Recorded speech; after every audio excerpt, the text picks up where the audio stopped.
Welcome to Althoff Catholic High School for Ehtar Belleville action. They play host to the St. Louis Stars. We've got some exciting MWPL action for you tonight. I'm Colin Surrey alongside Dan Rodeer. Dan, how we doing? I'm excited. I'm really looking forward to a nice MWPL game between two of these teams who could really use a win. It's going to be a lot of fun. Ehtar comes in with a 1-1 record, coming off an impressive result, 3-0 over AFC Columbia as they blanked them on their way to their first win on the season. Another potential 3 points on the line in this one, and an Ehtar team that really highlights a lot of local talent. So much fun, Dan, when you get these players coming back home to represent their skills and abilities in front of some fans that are really excited to see what they can provide. It's pretty cool for me personally, an attendee of an Ohio Valley Conference school, SIUE. We've got two players here on Ehtar, a member of SIUE and a member of Eastern Illinois, all here in Belleville, Illinois. A lot of fun connections that we will get into as we move along. Big thanks to Sam Murin, our videographer, in this one as well. Rain starting to fall here in Belleville, Illinois. It's been in the forecast all day, and it's stayed away until now. And, Dan, you were telling me off air, you don't mind this. This is some premier soccer weather. So this is just some context that will be very important later. I myself am a referee. I personally know the AR who's on the left side of your screen. He's AR1, and I know the fourth official. I saw the fourth official like 3 hours ago or 4 hours ago over in Maryland Heights, Missouri. And honestly, this rain is something that has been a big factor of soccer in the area all weekend. Columbia had to deal with it earlier today. A lot of the teams in the tournament I was refereeing myself had to deal with it a lot throughout the day, and that will be the case for these teams here as well. It kind of ramps up the game. It gets that ball rolling or skipping just a little bit more, introduces a little bit of unpredictability.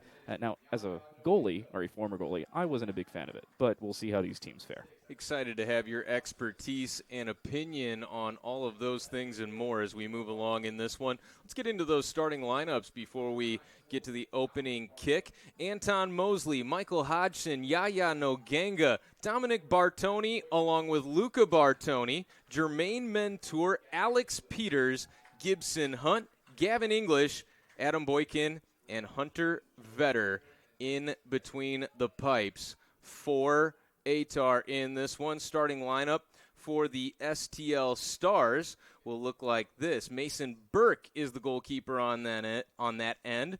Brendan Owens, Danny Nusinovich, Jackson Reege, Bly Brickman, Schrader Ludwig, Hayden Fisher, Cooper Ludwig, Nathan Ferguson, Brady Freeman, and Ian Meyer are the starters for the Stars as we get ready to go. Stars in the red kits, white uniforms for Ehtar as they look to put on a show for this home crowd. Here we go, Stars with the opening possession as we get going. Already you can see the Stars just opening things up. Touchlines today are in yellow, as they will be all season here at Althoff. And you can see how far stretched this field is compared to most football fields. Standard field is about 70 yards or so wide. Football field is just 52.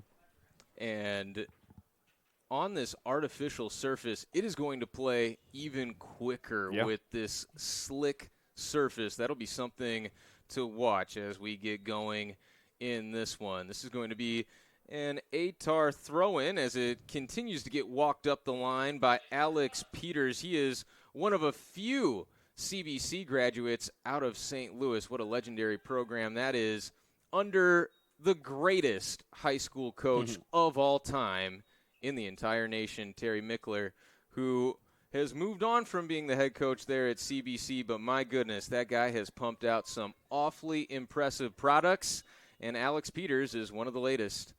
He looks like he's going to throw it in again, or we're fixing a clock problem. As of right now, our clock is counting up and is already at 45. Our clock right now seems to be going just fine. There will be stoppage time. This is not like your normal high school or college game where the clock is the end-all, be-all. There can be stoppage time. There more than likely will be stoppage time, as is the case for all or most adult amateur leagues, such as the Midwest Premier League. And, importantly enough, keep an eye on these individuals as that game continues and as our game starts right back up, or just about, because that time can be all that much more of a factor at the tail end of each half. Headed along there by Gavin English over the touchline. Gavin is a fun story. He is from right here in Belleville, went to Belleville East, and his father, the head coach of those Lancers at Belleville East, Ron English. Stars coming into today 0-1. They played the conference leader, or tied as the conference leader, Club Atletico STL, and lost 2-1 in that endeavor. That's a pretty good team to take on in your first MWPL game, and a pretty decent scoreline given their current stature. And Club Atletico has provided some fun contests for Ehtar in the past. Jermaine Mentour, one of the leaders of this team. That's why he's got that captain's armband, wearing 13 as they switch it to that far side, come right back for Peters on this near side. Ehtar trying to settle into some possession here. Mentour surveys right back from Peters. Yaya Noganga trying to make a move in the midfield. Broken up nicely there, though, defensively, as I believe that was Cooper Ludwig making the play. Ludwig made sure his presence was known, but he didn't overcommit to it. He allowed the ball to be played into him and really just took control himself while, honestly, being handed control at the same time. Well, and that's all what you're looking for with your organization on that defensive end, right? Don't overextend yourself. Don't get outside of your responsibilities. Let the game come to you. That's what we're seeing early on from the Stars. We'll see our first corner kick, it seems. Oh, I was going to say, couldn't tell if that was a deep throw or a corner, but my partner's all over it. An important set piece for the Stars to begin this one. Down in that corner, it's Cooper Ludwig who will take the corner kick. Top of the 18. Keep an eye on Hayden Fisher. He's the cleanup man. He just kind of backed away. If anything pops out, he's the one to take it. Swings it in with a left. That's a dangerous ball that comes to ground, and it goes to the back of the net. The Stars have taken a 1-0 lead behind the foot of Nathan Ferguson with the goal. Ferguson wasted no time for it. And I was talking about Fisher, the cleanup man, outside. Talk about Ferguson, the cleanup man, on the inside of that 6-yard box. He made sure if anything scored in his general direction, he was going to place it in the back of the net. And it kind of just careened over to him. Pinball wizard, it seems. He puts the Stars up 1-0.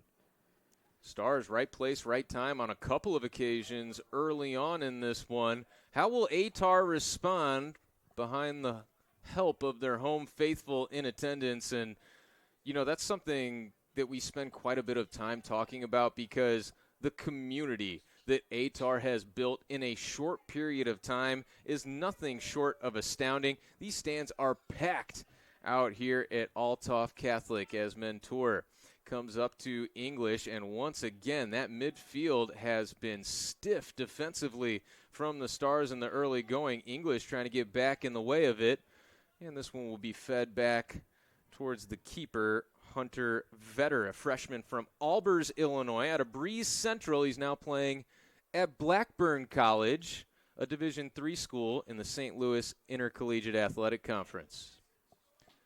Mentour, the Cape Town South African, sends it ahead, comes to English. Good use of the body to win that one. I was wondering why there was a South African flag on the far side of the field. There's your answer. Noganga, the touch.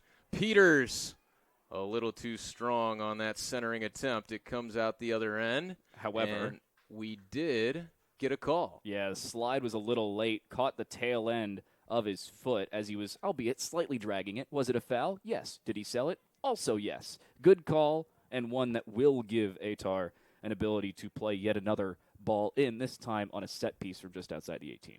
Appreciate the great job that our referees do in this league. It is a team effort to make it all go, and some great referees really help bring this one along. Marco Perez, Enoch Oladipo, and Benjamin Koenig out there. Kurt's last name? Kurt Webbles. Webbles. Sorry. Also out there. I know him. Okay. I know that guy. You know everyone. It's a perk.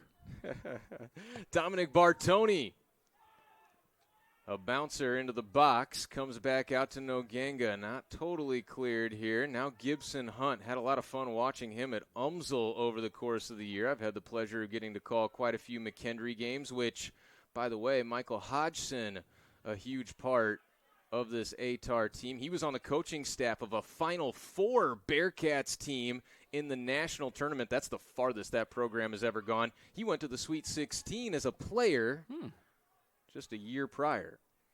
So some good minds out on that field to go along with the talent.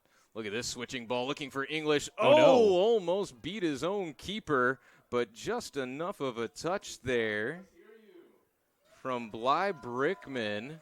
But it will provide the first corner of the game for Ehtar. Yeah, and Ehtar gets over there pretty well. It was played on a line with that back line of the Stars, not allowing them to kind of egress out of their own defensive third, forcing a mistake by Brickman. You said it, he almost beat his keeper, but luckily it still goes out of play. The intention was for Brickman to play it back to his keeper with the head so he could pick it up. Not the case because the communication was not as good as it has been in the midfield.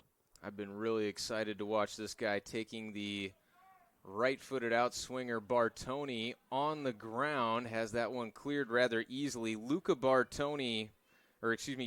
Bartoni is a two-time All-American. Luca Bartoni also starting and playing on this team.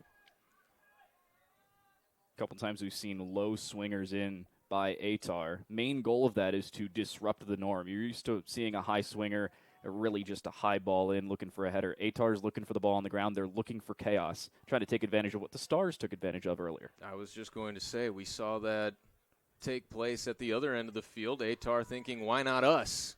Alex Peters, right back to Mentor.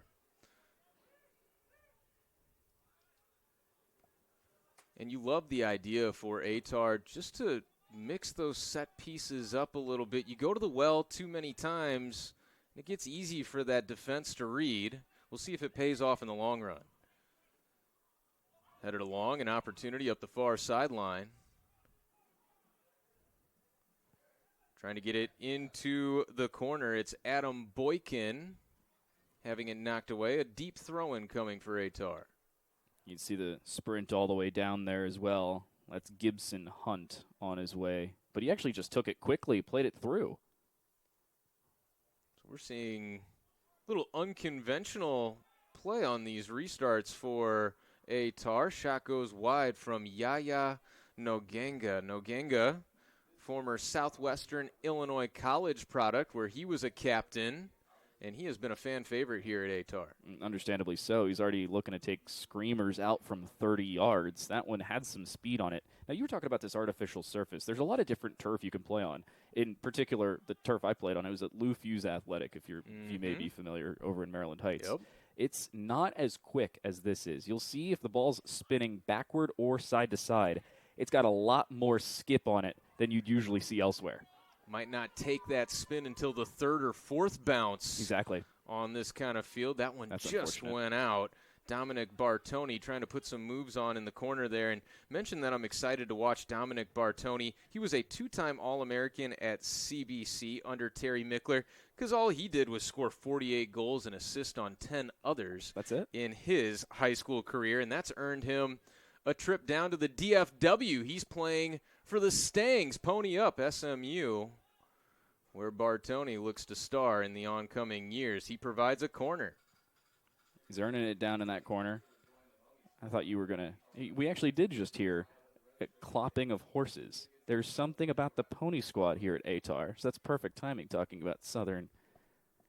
Pony Up. Hey, horns up. Women's College World Series. Oh, yeah. Watched that 2 nights ago, or last night. Horns up, pony up. They do it big down there in Texas. Dominic Bartoni. The right-footed outswinger. A little cut off from this shot here, but you're seeing something here inside the box. Yeah, at the keeper. I'll talk about this a little bit more later, but you can see an Ehtar attacker just in the general vicinity of that goalkeeper.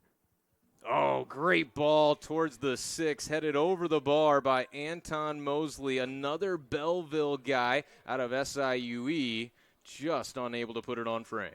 So on that far side, I was talking about it was Adam Boykin, who he's the nuisance guy. Your job is to stand in the general vicinity of the keeper, maybe not hinder his progress, because that's technically illegal. However, make sure you become a problem. And here, he does just that. Even grabs the attention of the referee on just the second corner of the game for Ehtar. I say this as a referee. I swear I dealt with this 4 hours ago. Last 3 minutes of a U19 girls game. Dealt with this 4 hours ago.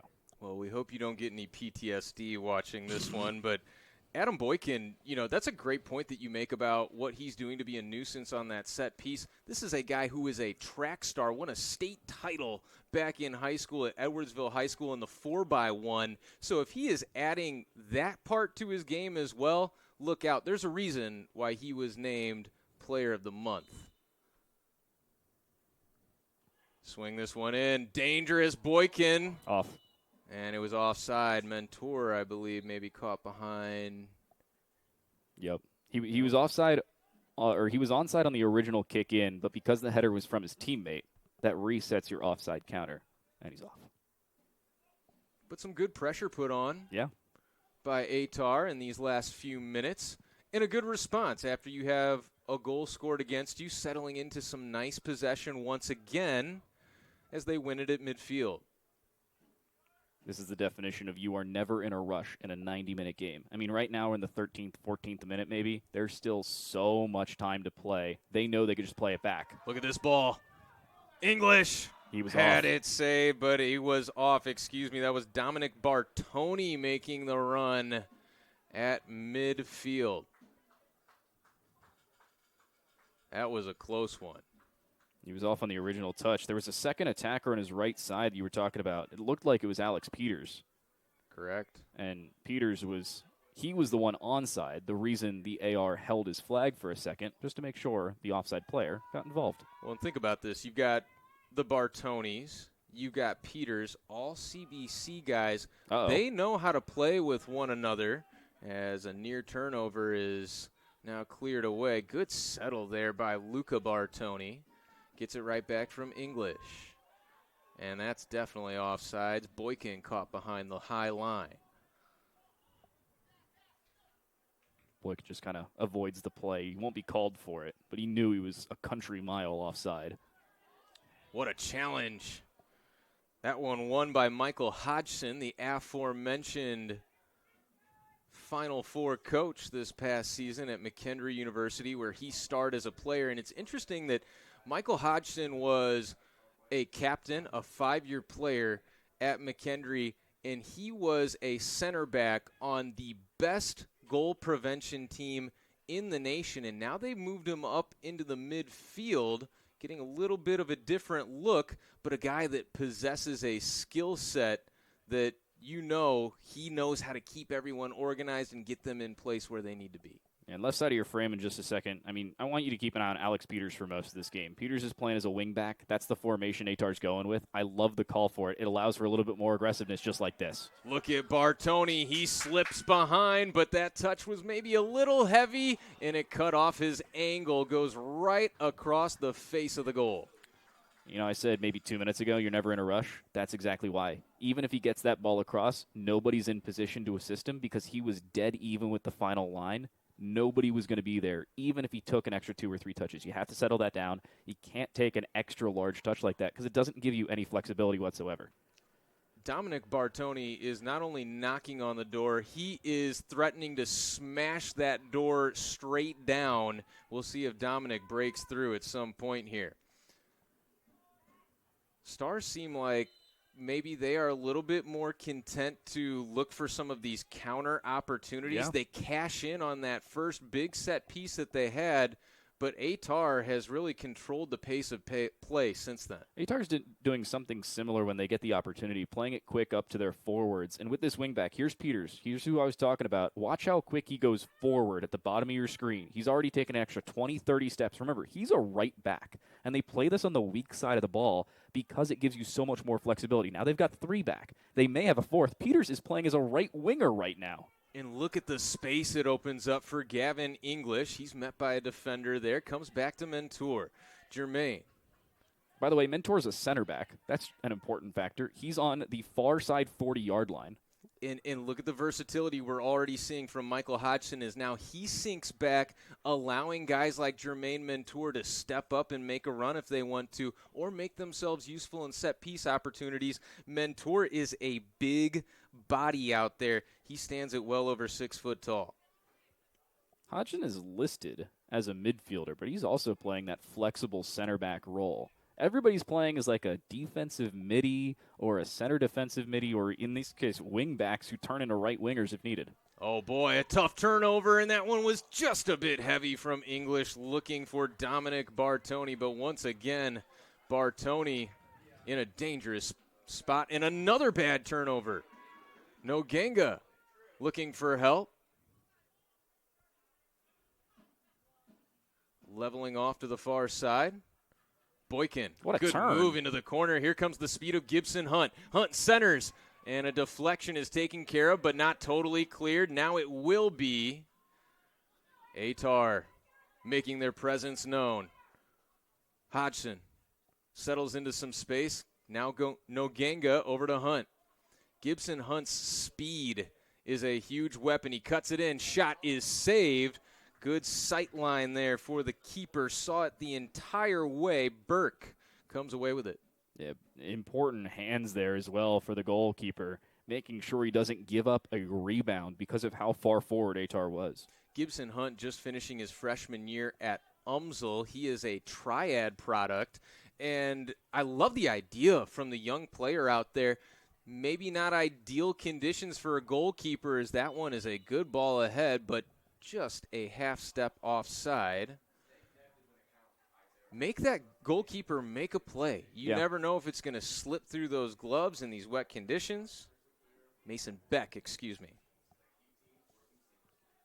The keeper. Slightly wet conditions makes this turf a little bit more of a nightmare. Playing that ball low, I was talking about introducing chaos. It's even more of a factor when the ball's wet, the turf's wet. You're playing on this type of turf. Peters was offside, by the way. That's why he didn't attack that. And he knew it. Good spatial awareness from Ehtar thus far. And I love what you're talking about with Peters playing that weak side wing back. Oh, my goodness, another poor turnover, and here comes Boykin trying to take advantage. Centering attempt is a swing and a miss, but there is Beck to take care of it. Some dicey play here from the Stars, but Ehtar has nothing to show for it. Still 1-0 Stars. A back heel that had no destination whatsoever. Another turnover and not a foul. Wow, a lot of contact there. Hodgson now with it. Michael settling things down a little bit here. The Englishman from North Yorkshire comes for Nogenga. That one spits through, but not enough on it to give Beck any trouble. That play right there shows you how important it is to get it to the right side or the correct distance from the foot of an attacker. If you have to stick out a leg and just poke it forward just to get a touch on it, you're going to have a nightmare touch to a different player, or in this case, just straight to the keeper. Going for the long ball. No call a foul. That was the holding beforehand. Ehtar gets it back. And I keep wanting to circle back to what Peters is doing, because I thought you made a great point. Look at all the space Ehtar is working with right now because of the way he's been able to manipulate the defense. English unable to get a foot to that one. Stars still having trouble in the midfield. Now, notably, he'll only do it when they have control on the weak side and are building through the midfield. He won't do it when they're already up towards the 18, already in the box. There's no need for it. It's a great slide, by the way. It initiates yet another Ehtar corner. And this is just more and more opportunities for Ehtar. And sometimes the best teams build the best opportunities, but better teams are able to finish them. That's what we need to see from Ehtar now. We'll see if this corner provides for Ehtar. Adam Boykin has been a nuisance. He scored a couple of goals this past season up at Eastern Illinois in his sophomore campaign. Here comes a right-footed in-swinger, headed out of there initially by Ferguson, the goal scorer to begin this game.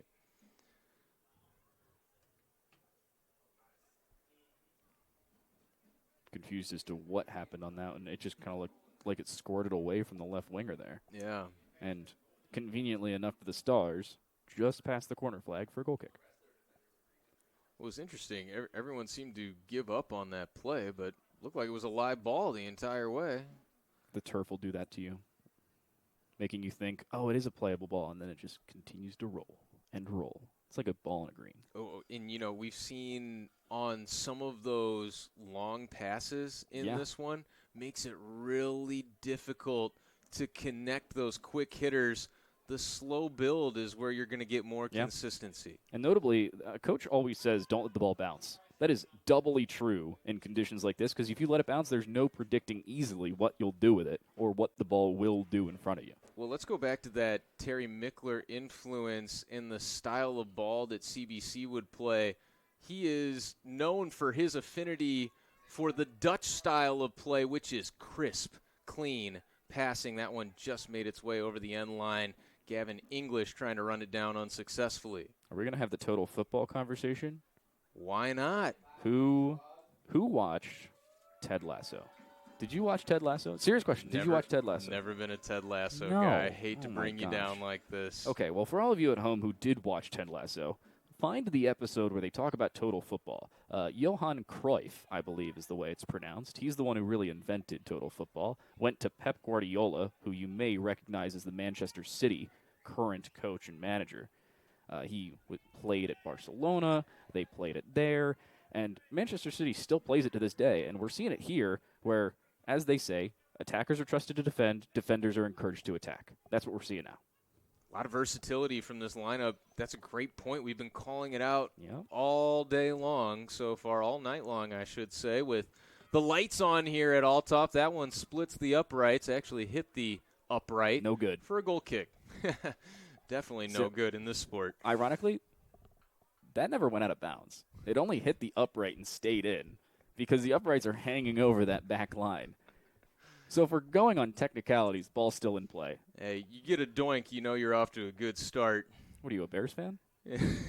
4 in a game. Not quite, but oh my goodness. My apologies to any of those who are.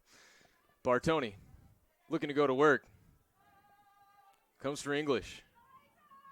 Gavin with green space to work with. Peters, a shot. Rebound opportunity, but it's taken away by the Stars. Still not cleared out of danger. That one's blocked in front, and that sails on the attempt from Luca as Dominic began the run. That one hopped over the fence. Wait, that's baseball. Just a little outside or a little high on the second effort. Getting your body over the ball is really important there, especially in a second effort and the ball already in the air. He's not able to lower it far enough, especially after getting a little hyped up after that first shot that was blocked. Really good defensive positioning for the Stars, getting those blocked shots, not even allowing the ball to get to Beck. And we see so much skill, though, early on from Dominic and Luca Bartoni. These guys were destined for greatness. Their mom is the GOAT out at Maryville University. How about the career from their mother, Amy Bornfleth Bartoni, a Maryville Hall of Famer, 2-time SLIAC Player of the Year, 102 goals and 70 assists, Daniel. Wow! And that's in a college career. We were talking about high school numbers earlier. That's impressive combos. I don't use that word GOAT lightly. Understandably so. Feels like it kind of waters it down if you do. There's no watering down on that one whatsoever. We will not do that to you on this broadcast. Gavin English looking for some space but got shut off there. We've seen a couple of nice defensive plays over here by the Stars. Ian Meyer making that latest. There's seemingly a break in the clouds. It's the slight more amounts of sun you see now. Sunset is a shade around 8 o'clock or so today, maybe just after. That's when those lights really become a factor, that second half, tail end of the second half. Bartoni for Hodgson, who has settled back into that more consistent defending role. Told you about his prowess as a center back. I mean, tons of experience on teams that was their calling card at McHenry. That's why they have made these runs into the NCAA tournament the last 2 years. They have been at the top of the nation's leaderboard in goal prevention. English with a run finds Peters, all kinds of room to work with. Centering attempt is blocked away. What a slide And play there by the Stars. Going to go back to Peters on this one as well. They're going to reset all the way around, try and switch it back where the defenders are not currently. Ball's always going to move faster than the player, even laterally. Good fundamentals on display. Hunt with a run. That one just a little too far out in front of his help. Those are the balls you need to be able to elevate, especially when you're still having players run into that box. If you can't get players further in, putting pressure on the goalkeeper, if not pressure on a ball towards the penalty spot, you're not going to be able to get those goals scored.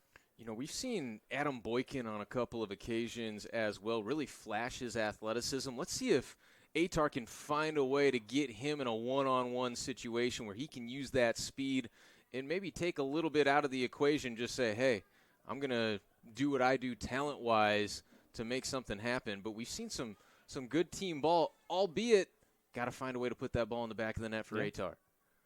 You do all the prep right. If you don't get the finish, it means absolutely nothing other than maybe a corner kick and make it another one. Oh, I think this might be a deep throw. If you see that, it looked like they're having a conversation. Now, it's center referee looking over towards AR2 on your close right side. He made a throw-in motion with his hands and kind of shrugged. But from this angle, it looked like a corner, and that seems to be the case. That is what Ehtar will be awarded with. Another huge opportunity for Ehtar here in the 28th minute.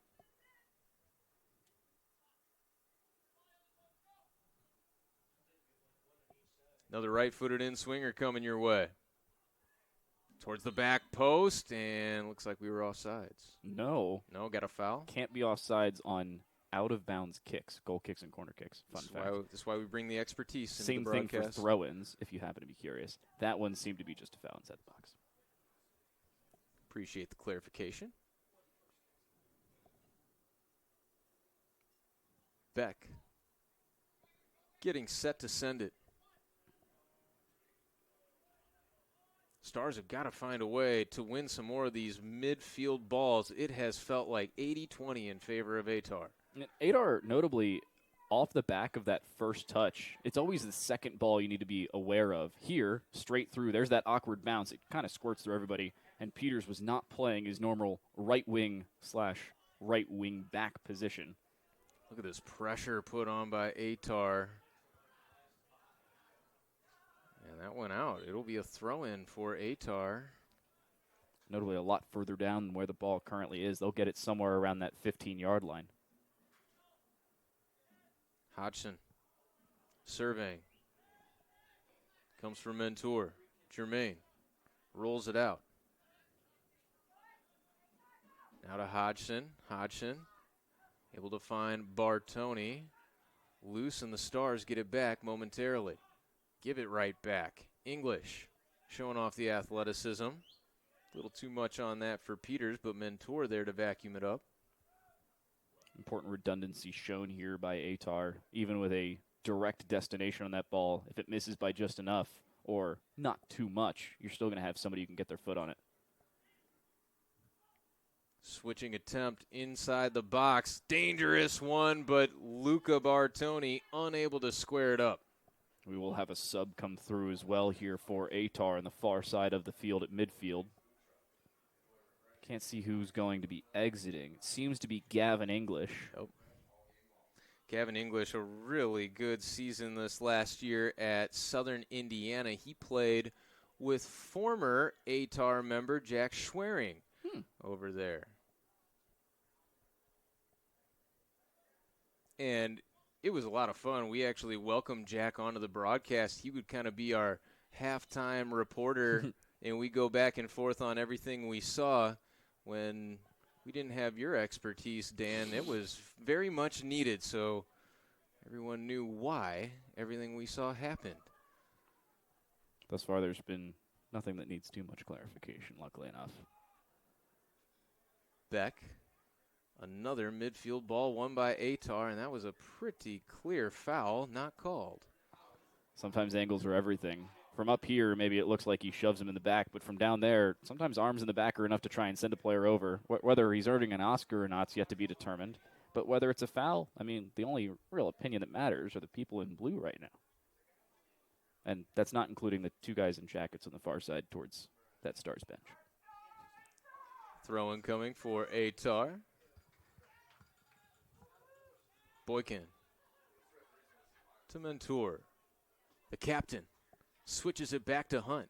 Oh, a beautiful ball, but it skips over the foot of Luca Bartoni, and the chances continue to go by the wayside. That one's really good on the setup as well. You know exactly where the destination is on the original ball through. The only real problem, an individual problem, this is nitpicky, this is to the point where that becomes a goal. You're putting a little bit too much force on that header. If you kind of settle it back in, don't shove your head or shove your full body behind it, you got a little bit more time to settle. And you got an opportunity to score rather than just, as I said earlier, just toe tap it in some general direction. Crossing attempt, unable to connect for Ehtar. And Dan, I'll beg this question. So much success, possession, moving the ball where they want to, getting to the places that they want to go. But at what point does maybe the confidence of, wow, we're getting all these chances turn into, why can't we get these chances to go in maybe that those nerves or pressure starts to mount on you? So there's two answers to this, and they have two different contexts. Right now, I'll answer the first one of those two. Okay. The number one answer is when you're losing. And unfortunately for them, first 5 minutes of the game, so you're already kind of in the back of your own mind here. Yep. The second one, because they haven't even set up that wall yet, is when you get to the second half, tail end of the game, when those goals and opportunities really start to matter. I'm not saying they don't now, but there's still a lot of time left on the clock. We're in the 34th, 35th minute. You've got a lot of time left on that clock. You got a whole second half. When you get to the second half, you no longer have the whole second half. You have whatever portion's remaining, and that becomes a looming part of your mind. Another valuable set piece upcoming.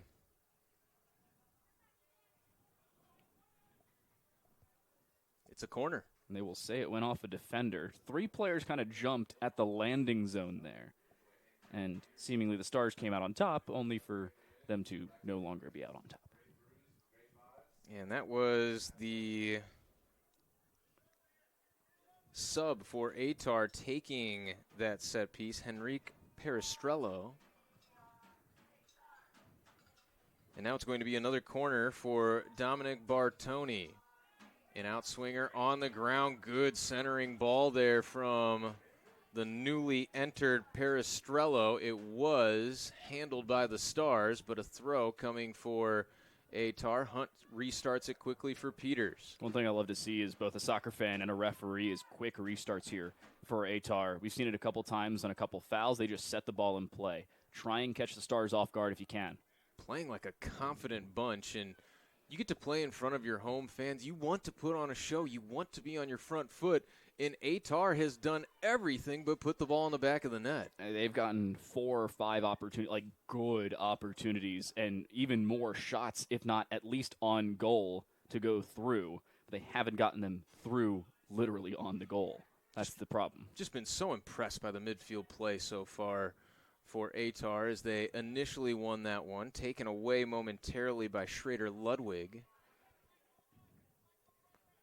And now the Stars have it for what seems like maybe just the 3rd or 4th time over the last 10 minutes or so, and quickly it's going to be given right back, and now some subs coming on for the Stars. Stars are going to have a couple subs, if not a few, if we're getting into semantics on that far side. However, they won't on an Ehtar. No, they will on an Ehtar throw. I wasn't sure exactly of the MWPL rules. Some rule books say can't sub an opponent's team's throws or corners. Some say you can if the other team is subbing, and only if the other team is subbing. It used to be called piggybacking, if anybody's curious. However, most of the time, you're allowed on any dead ball with the referee's discretion. If a team has a corner, you won't give the other team a sub because it just slows down the corner. Same for an offensive third throw. Just slows down the offensive third throw and unfairly disadvantages the team that isn't subbing. So they wait for, in this case, a sub on a Ehtar throw at the 50-yard line. Perfect. I've enjoyed piggybacking off your knowledge here. It's been fun. Here comes Mentor. He'll switch it over to Peters. Near side, trying to make a run. Stops on a dime. Germain able to find some help. Peters just left your screen, bottom right. He's currently sitting on the 25-yard line on this weak side. Lurking, looking for him, and he's got it. Oh, just a little bit heavy on that initial touch. But Mentor has it again. Look at how that space is created. His center back's on the 30. Hunt. The header is saved by Beck. Another great chance. Mentor drilling through another fantastic through ball onto an on-rusher. Ehtar seemingly has that down to a T. The finishing opportunity was there as well. I don't think there's a thing you could have done better on that header other than add some loft to it. And that level of difficulty in a line drive through balls, I cannot understate it. Oh, my goodness. Another one won by Ehtar. Shot was blocked. Peristrello backtracking now into this near corner. Henrique looking for an option. He's got it just outside the box, and Hodgson sends it along for Noganga. Long shot is blocked in front. And now taking up the far sideline, the Stars are way on their heels in this first half, despite leading 1-0. We will see all 6 substitutes used here for the Stars, all within, 3 minutes of each other?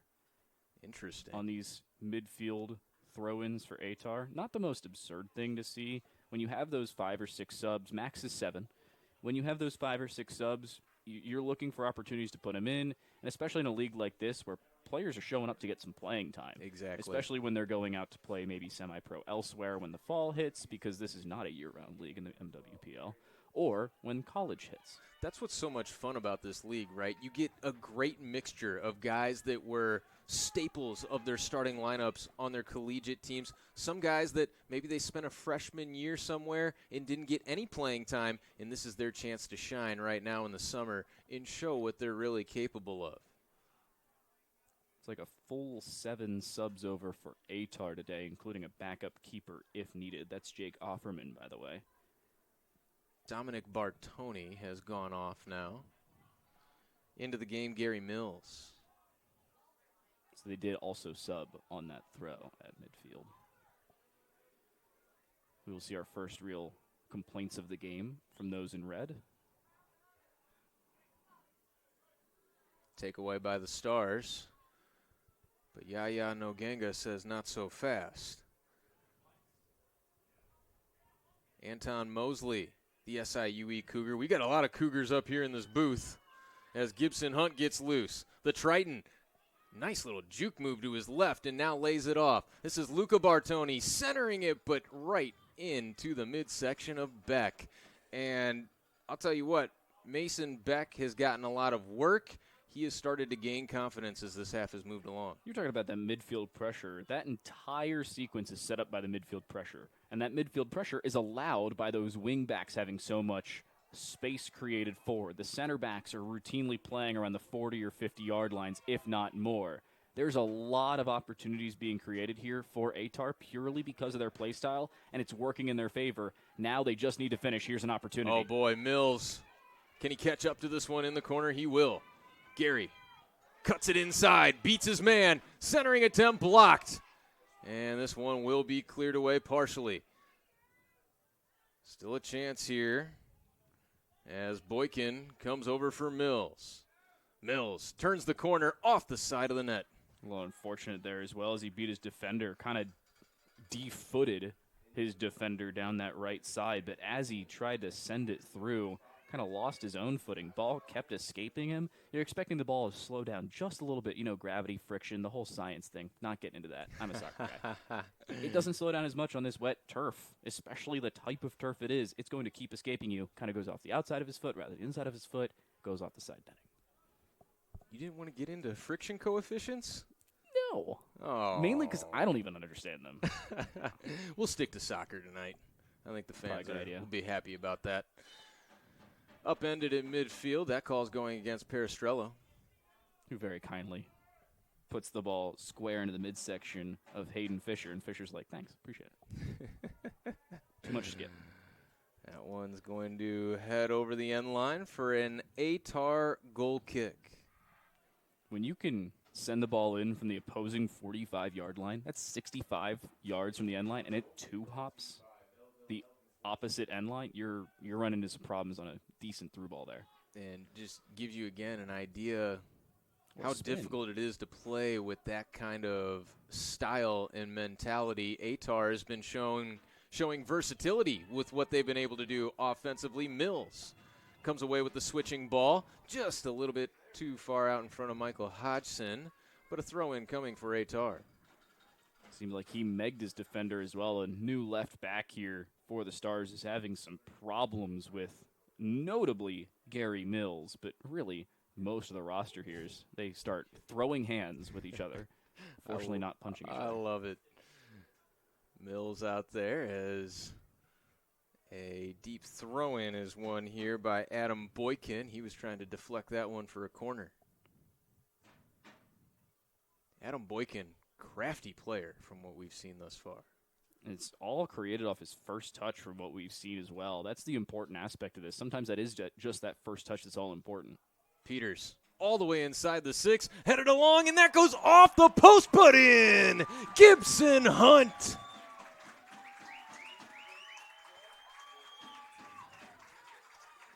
Hunt sneaks it through. And importantly for Hunt, it wasn't the cleanest of touches. A line drive throw from the 5-yard line. And he's able to sneak it off and in purely because the defenders were all corralled on the close side of that 6-yard box. Need a little bit more of a spread. You need to be able to follow your runner straight through that 18-yard area. And they just weren't able to do so. Ehtar ties it up here at the very tail end of this first half. Our official clock shows 44th minute is the time of that goal. One apiece at the tail end of this first half. Clutch equalizer by Gibson Hunt. And that goal's got me smiling ear to ear, Dan, because of all the play I saw from Gibson Hunt this year. We're talking about a defender that scored 2 goals and had 3 assists for the Umsel Tritons this last year. They don't have an all GLVC freshman team. Gibson Hunt would have been near the top of that list for me. I was almost a little disappointed not to see him on any of the all first, second, or third teams in conference play. We're giving you your flowers now, Gibson Hunt, out of Triad. Troy, Illinois product. Hodgson taken down, and that draws the whistle with some added stoppage time coming here as well. Shouldn't be too restart much. Again. We've seen a pretty clean game thus far in terms of stoppages. We'll see another foul on an extended leg. And the conversation had there, mostly between Kibo Romani and our center referee, Enoch Oladipo, is, hey, I know I got his leg, but it was fully outstretched in front of him. And he just kind of went twisting down, grabbed his knee, and he got the call, and he stood right back up. It wasn't that serious. I was just going to say, you're calling for some acting jobs? Jermaine Mentor, Hey. some veteran savviness right there. We've got a Bluetooth trainer here today. That's for sure. Love it.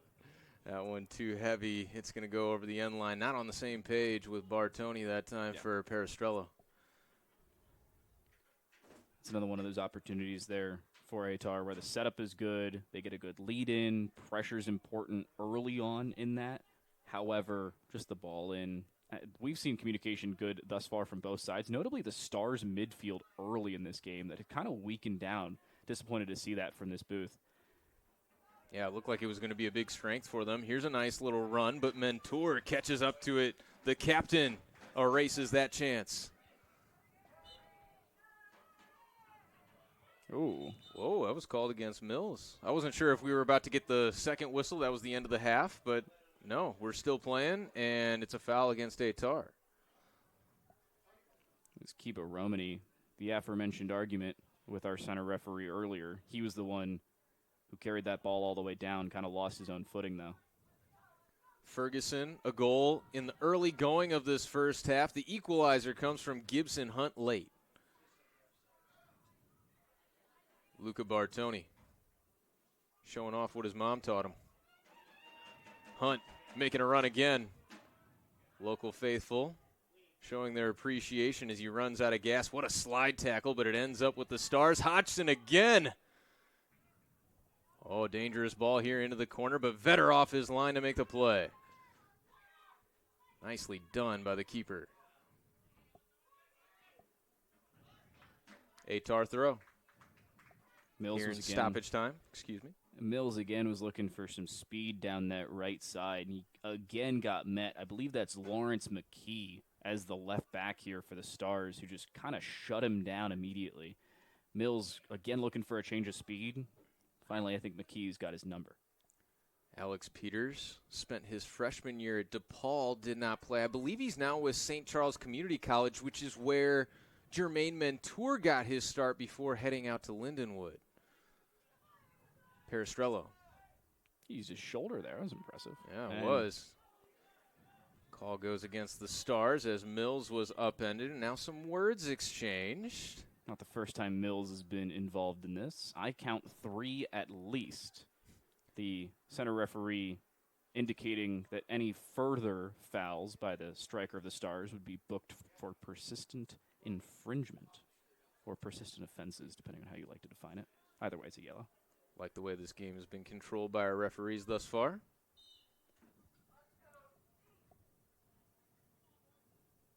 In stoppage time here in the first half, Perestrello looking for that far corner, headed away initially, and time has run out on the first half. Ferguson, Nathan Ferguson with the initial goal off a corner kick scramble situation for the Stars. Gibson Hunt, a great goal in response here late in the first half. We're going to step aside for a few minutes. When we come back, we'll break down what we saw in the first half, get you set up for the second. You're watching Ehtar Soccer on Prepcast.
Back here at Althoff Catholic, Daniel Roedier, now joined alongside Trent Jones. Now, Trent, you've been doing PA here for Ehtar. However, you've also been keeping an eye on the game because I feel like that's a little bit of an important part of this. We want to take your halftime perspective of this game. I already gave my halftime perspective. Tell me about what you're seeing first half of the first half versus, more recently in this first half for Ehtar. Of course, it's been a very intense first half. Ehtar was putting a lot of pressure on the Stars goalkeeper. He had to block at least 10 shots during that first half.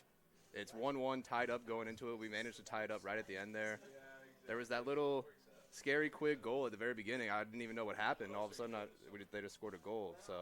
But yeah, it was really intense. It's kind of starting to heat up a little bit. It seems like the players are starting to maybe, get a little angry with each other, starting to get a little physical. It's fun. Welcome to Mid-Am soccer. Yes, sir. Yeah, it's gonna be an exciting second half. Looking to see who's gonna take ahead and get the lead and get the win.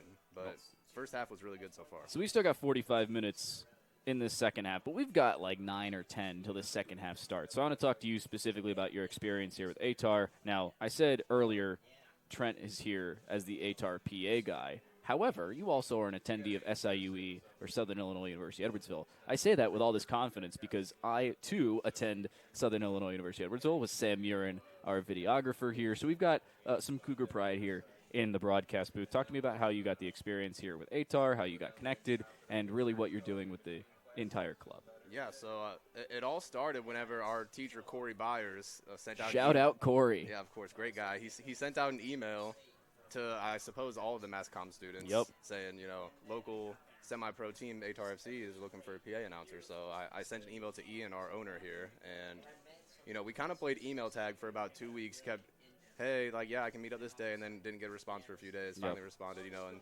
that went back and forth for a couple weeks, and finally we decided to meet up, and we went to a local bar here in O'Fallon, and we just kicked it for a couple hours and chatted, talked about my experience, talked about the team, and just, we really just talked about life, and we really connected. And so now I'm here at Ehtar FC. We had our home opener 2 or 3 weeks ago, and that was my first time ever doing PA announcing, and it went pretty well. So now I'm here back for our second game. Yeah, they allowed him back in the broadcast booth after week 1. Yeah, so I guess I did something right. Well, I mean, you as an individual getting this experience, talk about what that can do for you. Because, I mean, personally, I've worked here with PrepCast, I've worked with SIUE Athletics, and you can see so much done based off of just saying, hey, I've done it before.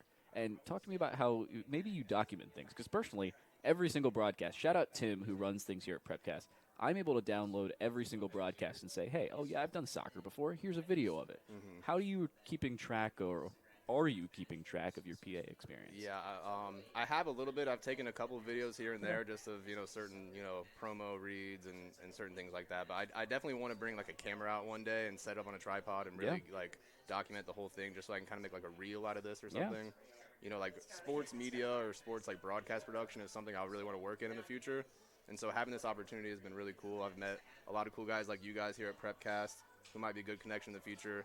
My partner, BT, he's a really good guy. He's, been in the music industry for a long time, so he knows a lot about, this sort of stuff. So, yeah, it's just been really cool to work with all these people, make connections, and that'll hopefully push me forward towards my goal of working in sports broadcasting in the future. They say experience is the real bloom of life's work, and documentation is an improvement on what experience alone is written down. So make sure you get more videos on that. That's the reason I do it. I will still do it. I think I have a 20 terabyte hard drive on my computer that just has 4.5 terabytes of videos, and it will continue to grow as of probably 8:45 or so, maybe 9 p.m. or so today. 1-1 here at Althoff Catholic. Ehtar just now drew it up with the St. Louis Stars at the tail end of the first half. That's Trent Jones. I'm Daniel Roedier. Colin Surrey will join me just before the start of the second for our second half kickoff here on PrepCast.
We are just about ready for the start of the second half, and before we get there, I want to give a really special tribute to Patrick Hulling, who lost his life over this last year and was such a special part to the Ehtar family and a special person to me. And I only knew Patrick for a short period of time, but he's one of those guys that if you ever met him, within 2 or 3 times meeting him, I mean, you felt like you knew this guy for a lifetime. The energy, the passion that he brought to Ehtar soccer is evident in every way, shape, and form, from top to bottom in this organization, a tone setter for what this program has been. Patrick, we're thinking about you, and we know you're still here with us, and really appreciate Ian Thurlow as well, president of Ehtar, and everything he and this group has done. This is a special place, and don't want to take it for granted what Patrick and everyone else has built here.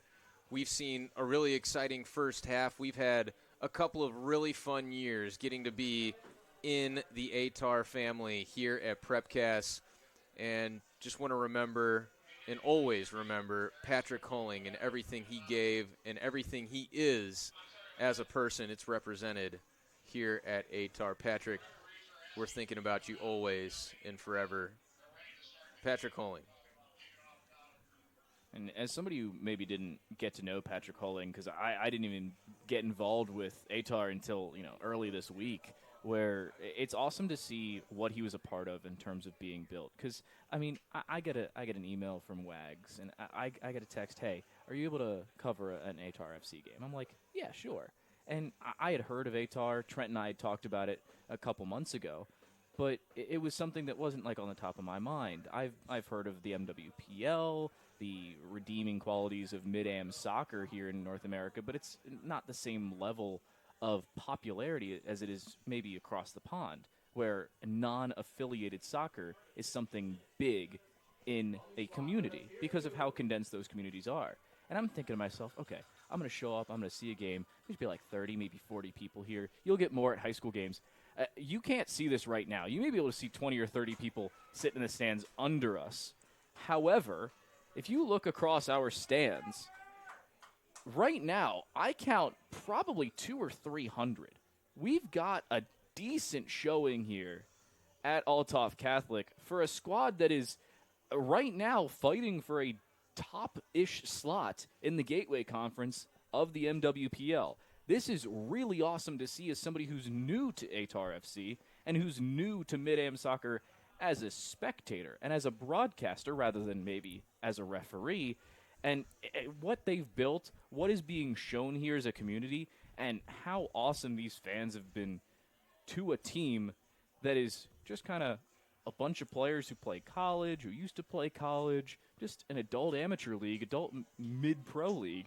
This is amazing. Not only is this program amazing, our cameraman, Sam Murin, is amazing. Right on top of everything, painting this picture, giving us this great shot of the crowd. He can't get his camera to see all the way down. And, of course, you've seen on some of those corner kicks as well. We're just a little bit limited with our space sometimes with what we have to work with. Sam's getting us everything and then some, squeezing that juice for every last drop. We appreciate his hard work and expertise. And here we go in the second half. Ehtar and the Stars all tied at 1. Goal came from Ferguson in the opening minutes of the first half. The equalizer from Gibson Hunt late in that first half. But, boy, Ehtar was threatening to score multiple goals. Let's see if they can keep that momentum. And it all began in this midfield play. Early midfield wins in that first half for the Stars. But since that first goal, it's been all Ehtar. Let's see what happens here in the second as the goal scorer for Ehtar guides that one out for the throw-in. If you showed me every lead up to every play here for Ehtar in that first half and said, yeah, they scored 7 goals, I'd say that's it. Yep. That's what I would have told you at the end of that first half. That's how domineering they were through maybe the first 5 minutes they had problems. After that, complete dominance. And the fact that it's 1-1 is a tribute, honestly, to the Stars' defense and their goalkeeper, their Mason Beck, and who I believe has recently been replaced by Mick McLaughlin over on that side of the Stars. We'll get clarification for you as soon as he turns around and shows me a number, but I'm like 90% sure that is not Mason Beck. Look at the skill on display by Gibson Hunt, just picking that one out of midair.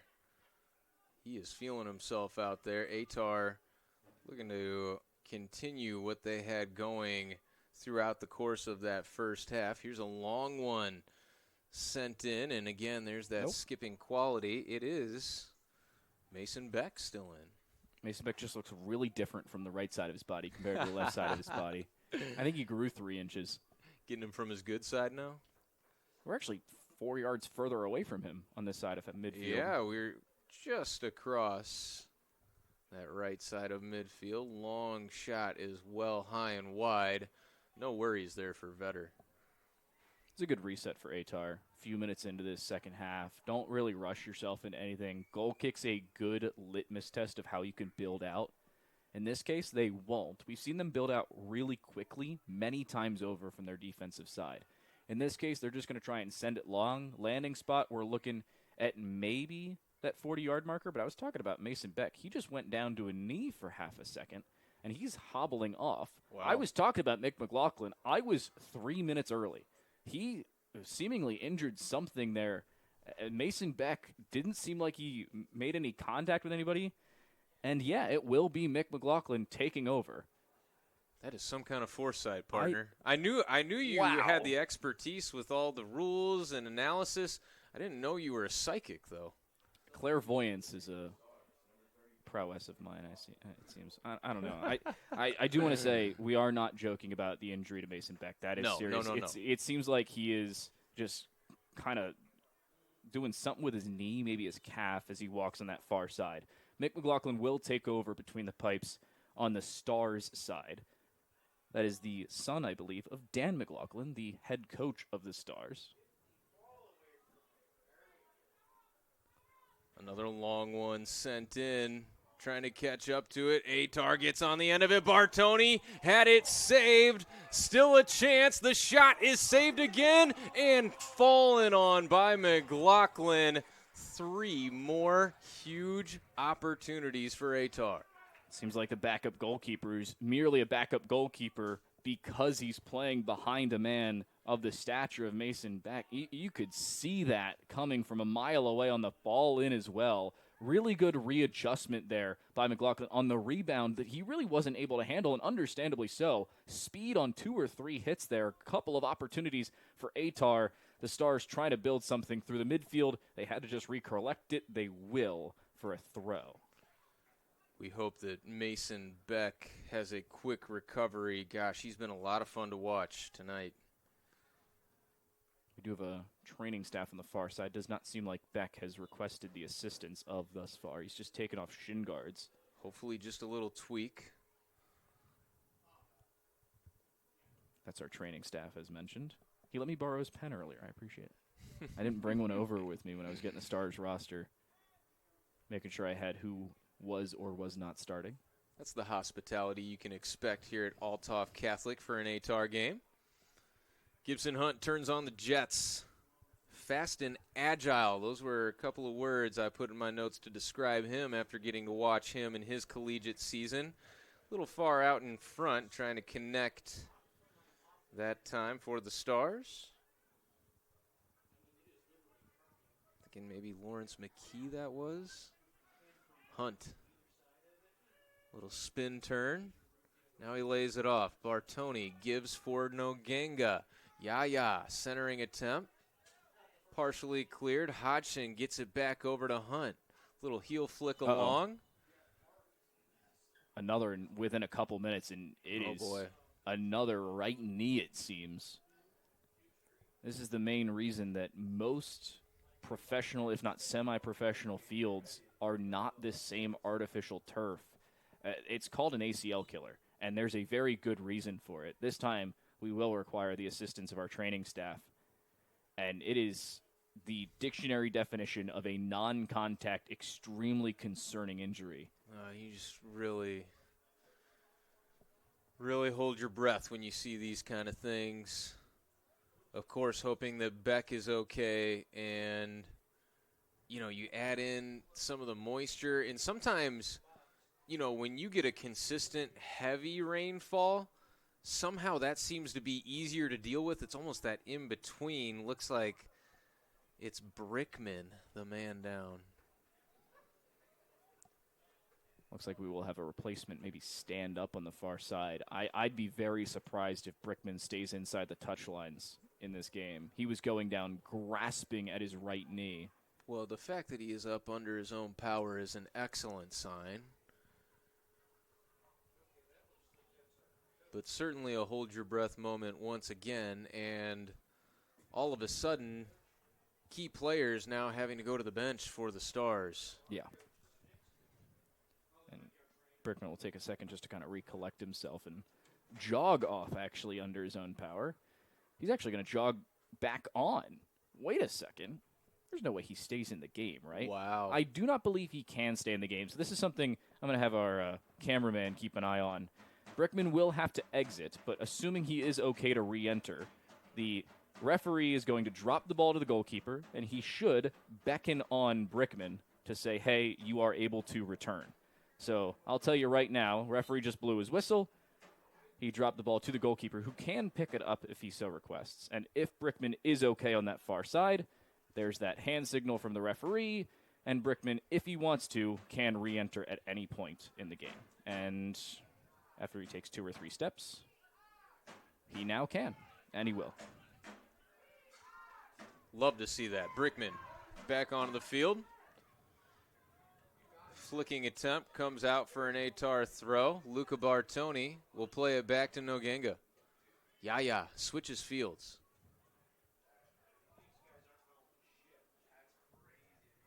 Long shot well over the bar. Peters. Trying to keep an eye on where Brickman is walked off to.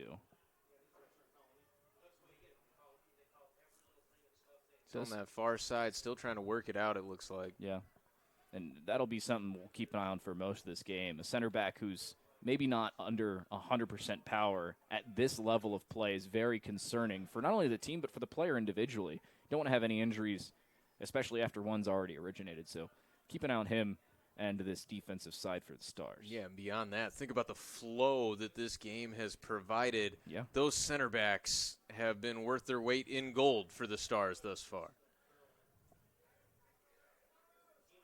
They've needed to be. Comes out for a Stars throw-in.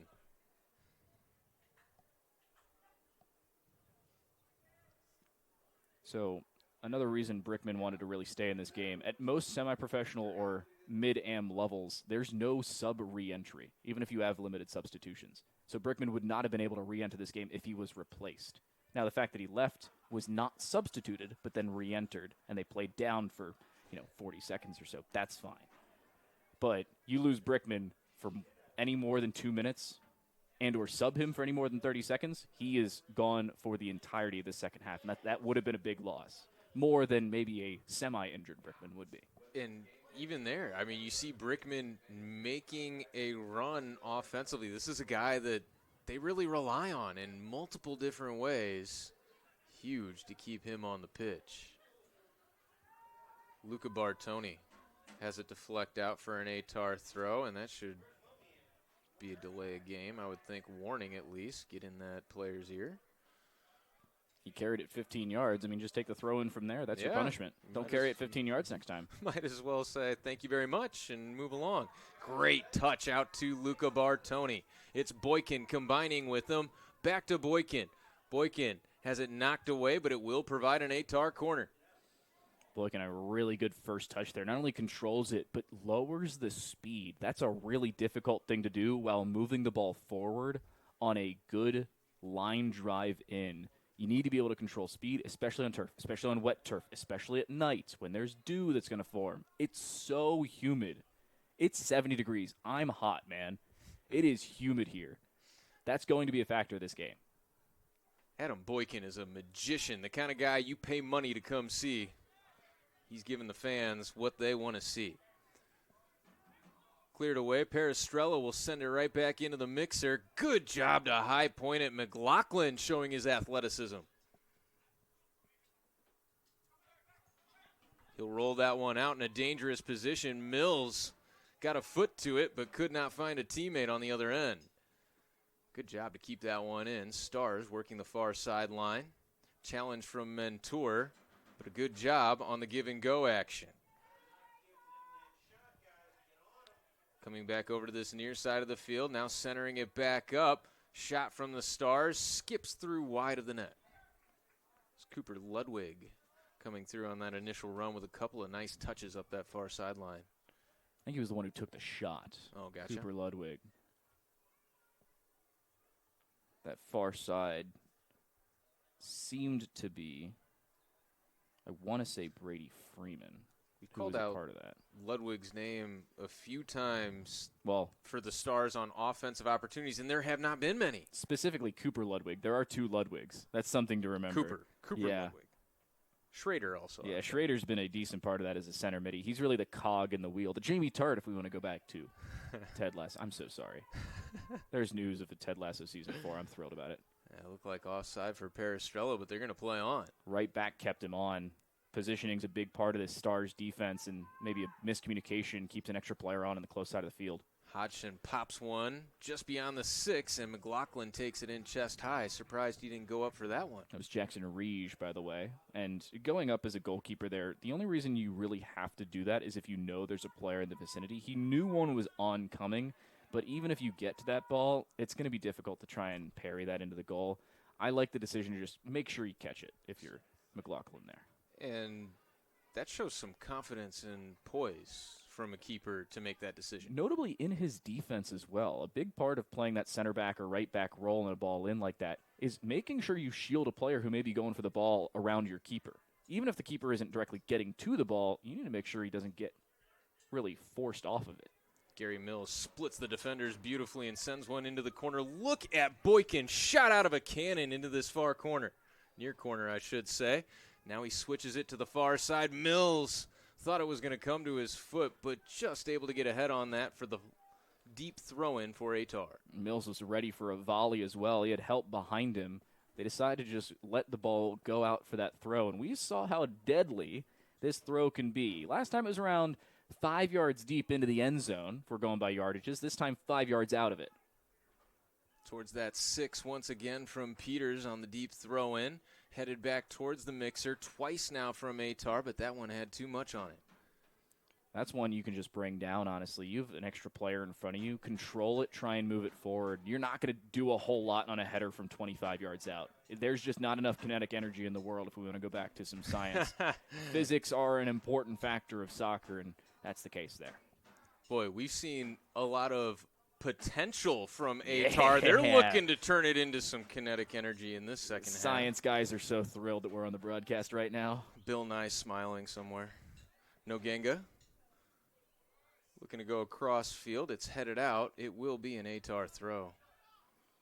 They will grab the ball at midfield. One thing that's nice here, we usually don't have ball runners at the mid-am level. We've got, I count 6, if not 8 soccer balls set up on pedestals around the field, and we've got a couple ball kids, which is kind of sick to see at this level of play. The ball skill from Yaya Nogenga, my goodness, he's fun to watch. Hodgson reversing course. They'll bring it back to this near side.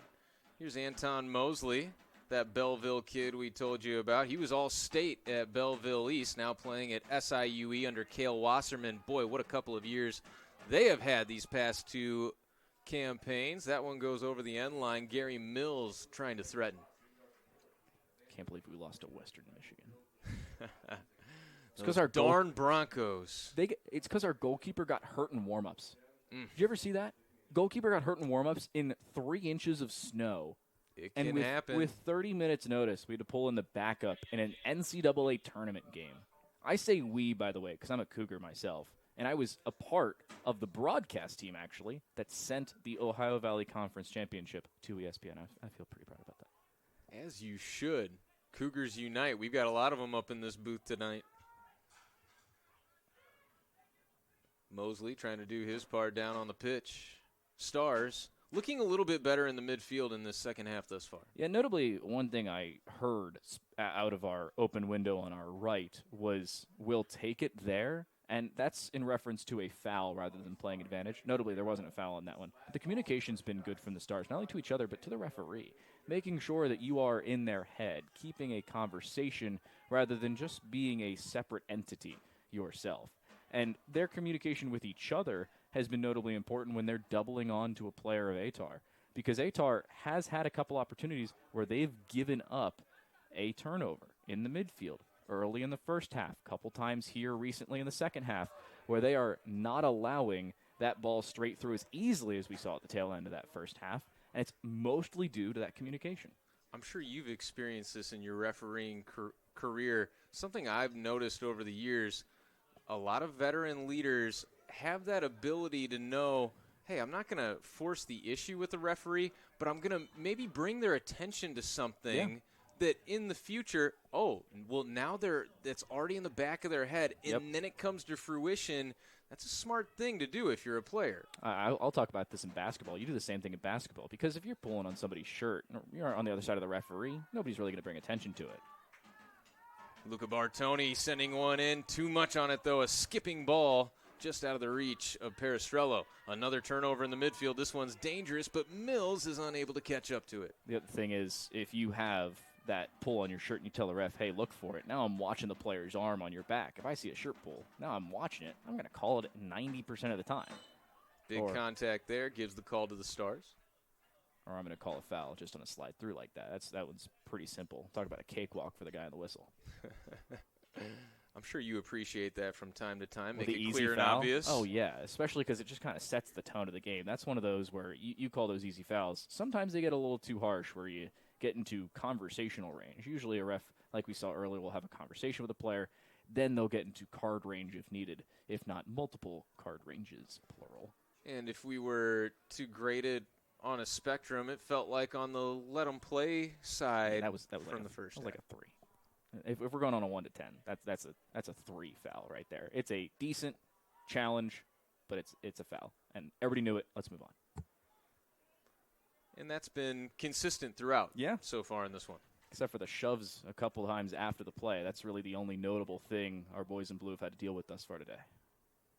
And that one. Stars working up the far sideline, draw another call, and now we will get our first card issued of this game. Peristrello, the recipient. 64th minute for all of you keeping track at home, and it's to a substitute, no less.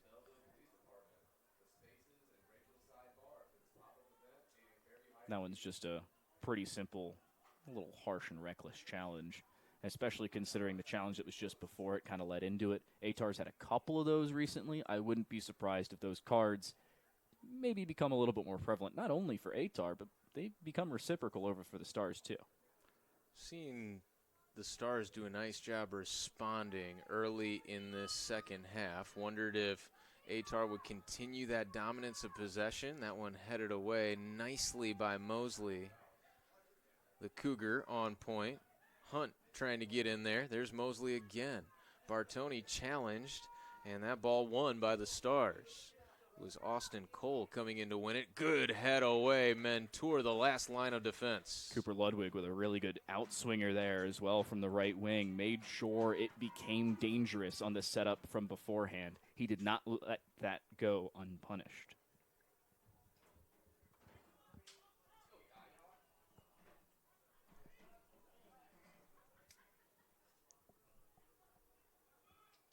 Cooper Ludwig. Just outside of the box. Oh, and he lets that one go. Miscommunication there. Just missed the inside of that corner flag. Fortunately for Ehtar, it's for a goal kick rather than a very tucked corner throw.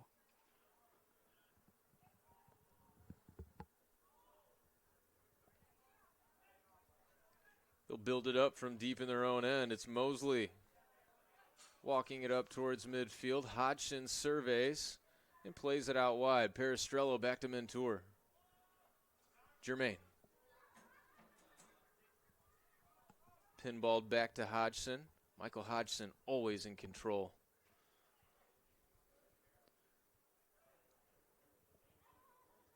Boykin Heads it along. Bartoni trying to get on the end of it. Not quite there in time, but it comes right to Mills. Gary, in the midst of a trio of defenders, gets it out to Hunt. Gibson, the goal scorer for Ehtar in this one. Centering attempt. Gets by. Oh, that was dangerous, but Ehtar unable to pay it off. Sometimes it's better to be lucky than good there if you're the Stars, but it really requires strength to be good and lucky at the same time. I was talking about cards being reciprocated. There, it very much is. Reckless challenge just back the other way. That is Kiba Romane on that far side, who receives the caution himself. And we've seen 2 yellow cards in maybe 2 minutes when we didn't see any for 64. Things heating up a bit in this second half, as you might expect in a tie game with, again, a couple of teams desperate for those 3 points. Ehtar wanting to maintain their momentum coming off of a really impressive performance. And, of course, the Stars looking for their first points of the season. Good ball into the corner. Peristrello centering it up, but McLaughlin is there again.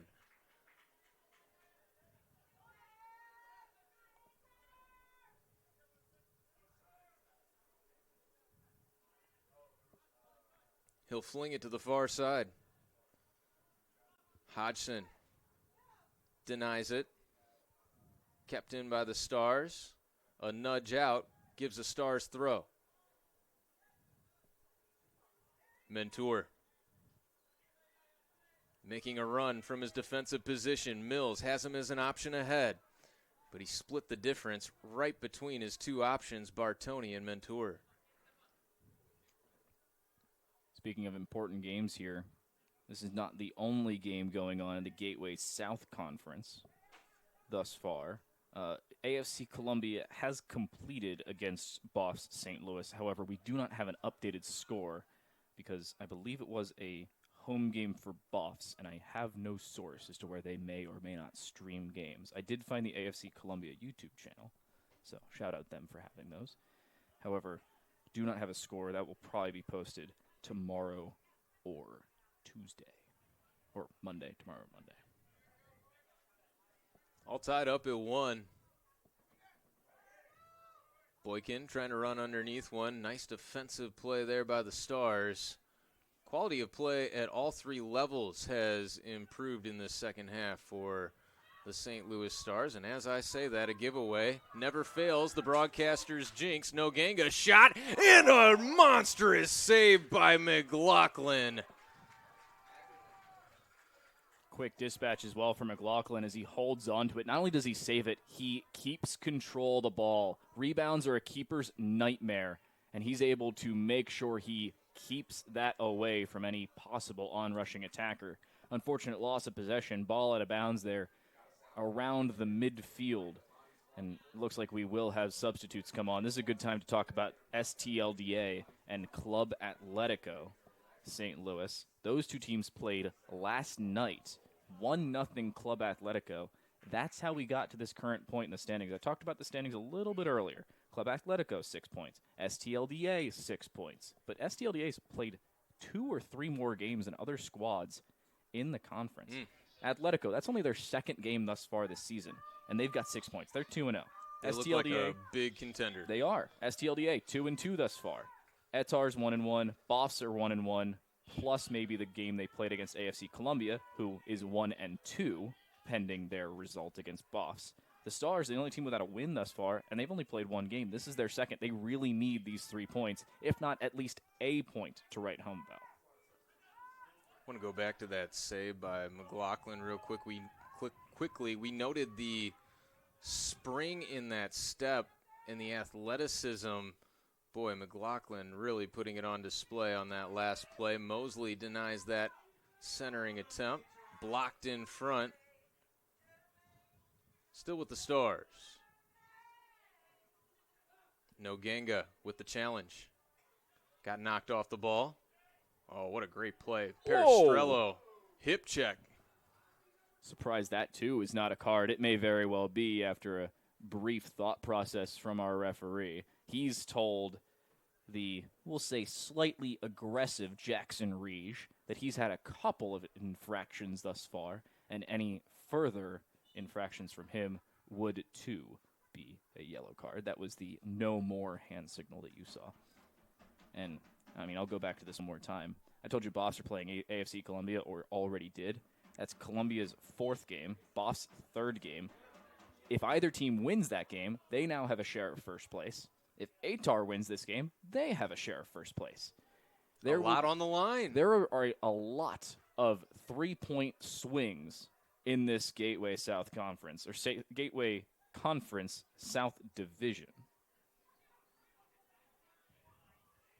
So a lot to keep track of early in this season. Things awfully interesting as Vetter comes sliding out from his line.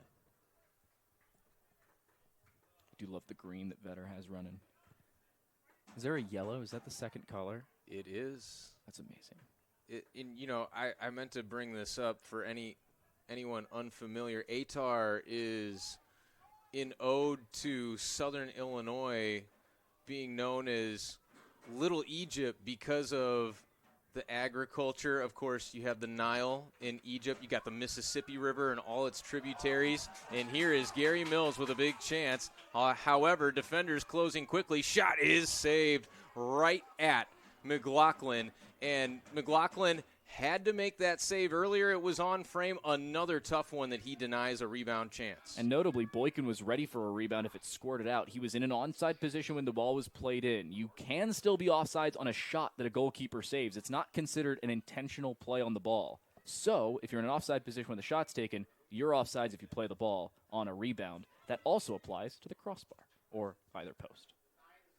We're all smarter because Daniel is with us tonight. Oh, my goodness. That may be a red. It is a red. He's reaching into his back pocket. That's all. Red card. That right there. Issued to the Stars. That right there is a dictionary definition of denial of an obvious goal-scoring opportunity. You've got distance to the goal, number of defenders, likelihood of control, and notably enough, direction of play. That ball's going straight into the top of the 18. That is all 3 Ds and a C as referees are taught when they're first registered.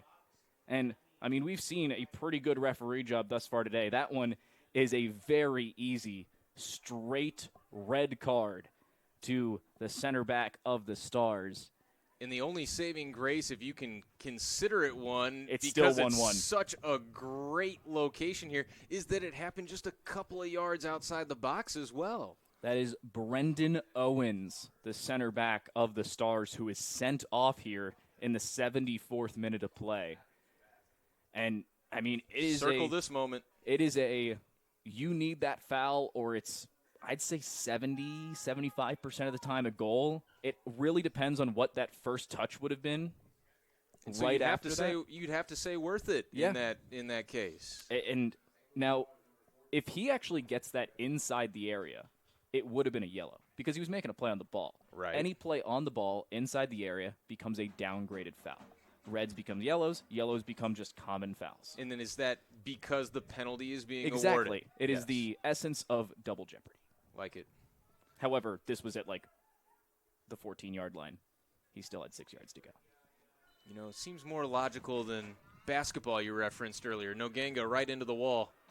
Comes back to Peristrello. He tries it. He's denied as well. Cleared away. Gibson Hunt running it down. So we're playing 11v10. A man down for the Stars off the Brendan Owens dog-so red card in the 74th minute. That's the initialism or abbreviation. Skipping ball towards the far corner. Peristrello looking for some help.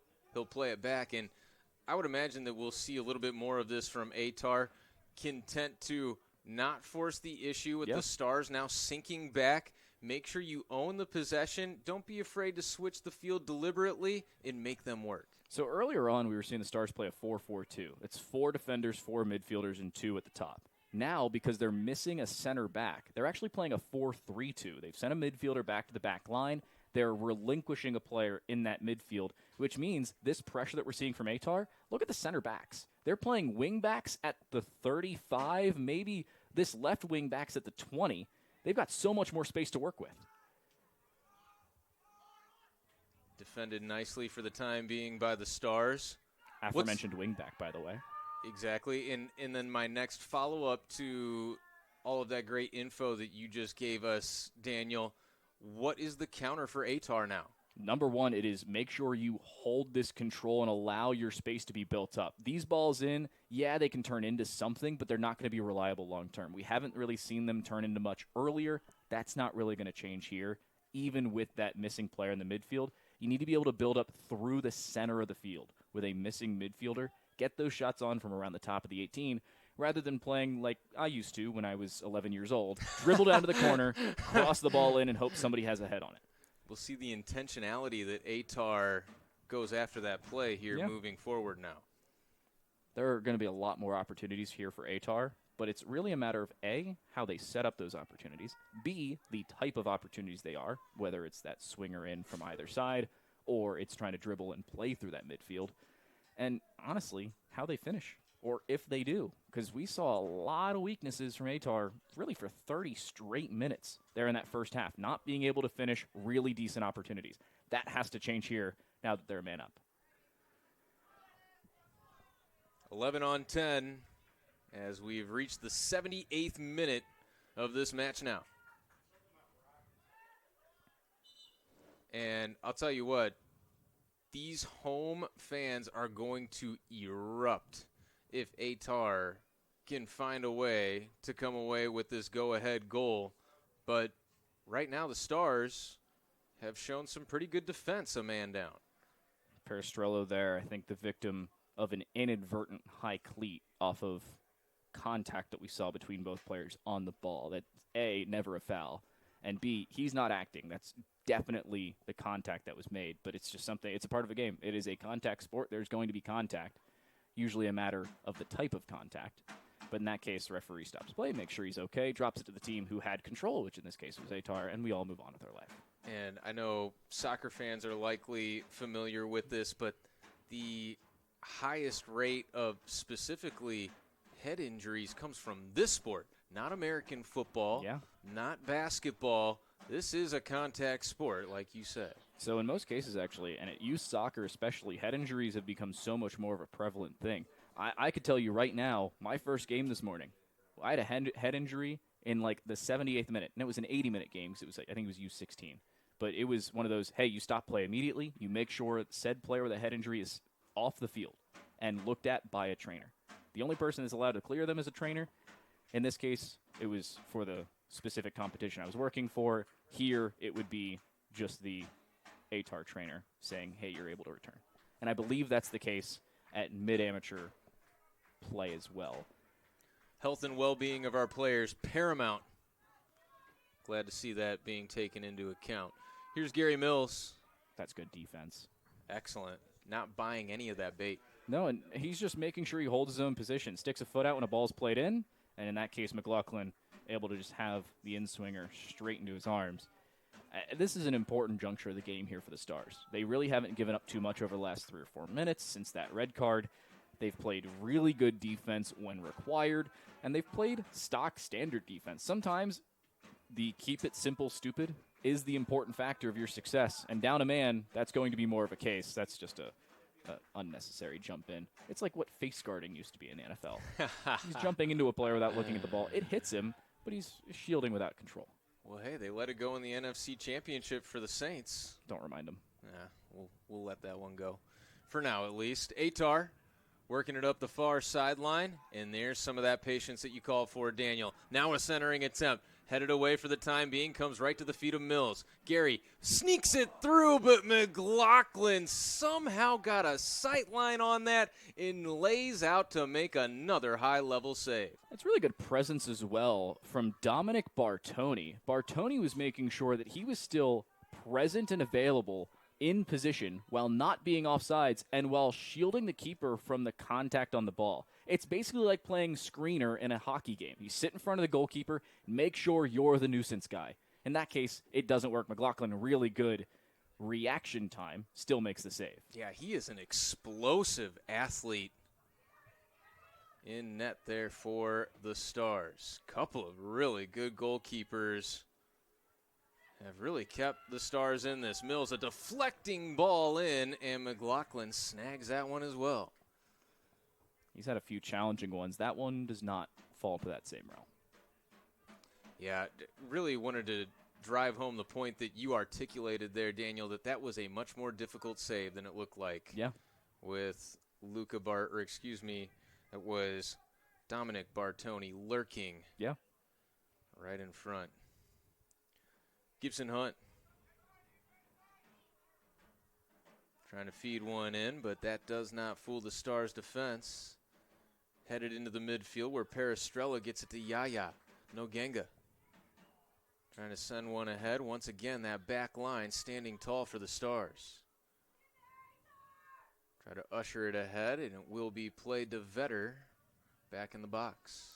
And that back line still consists, by the way, of Bly Brickman, the man who went down much earlier on in this second half, came back in under his own power after I could have swore he tore something inside the 18, and he's still being a presence. He is now the main defender on this fight. Tic-tac-toe, beautiful work up the sideline, and Bartoni just missed the frame. He had a wide open net. He had the goalkeeper just inside the front post. He had probably 40 to 50% of the net wide open towards the backside that McLaughlin would not have had a hope of getting to. He directs it correctly towards that back post, but sometimes the spin of the ball, while it's rubbing against your forehead for milliseconds, can still influence the exit direction of it. That was the case there. How beautiful was that build, though? It was clean, and I was talking about what they'd end up going for. That was one of those, they just dribble it down, look for that cross. That one was nearly successful. That is as successful as you can be without a goal being scored. Fans are providing energy for Ehtar. You can feel the momentum of this match shifting. Gibson Hunt, the goal scorer in the first half, almost got it back to Mills. The Stars are just able to escape once again. Austin Cole gets beat down that side. Not the same case here, at least there, for Anton Mosley. Anton Mosley has had a really strong second half. He's a present factor even on these wings because of the formation and style of play here. He is asked to do a lot more of what traditional center backs, or than what more traditional center backs would be doing. Stars trying to make their offense their best defense. Hold a little possession here in the 84th minute. Time winding down in this one. Pinballs off a few shins. Stars still control. That's Ferguson. Now into the corner, giving chase. It will go out. Riege couldn't get there in time. It's an Ehtar throw deep in their own end. This is one to just reset. We're now 6 or 7 minutes past that red card. It is basically an infinite power play here for Ehtar, and they need to make sure they put a couple more opportunities, at least in the general direction of the net.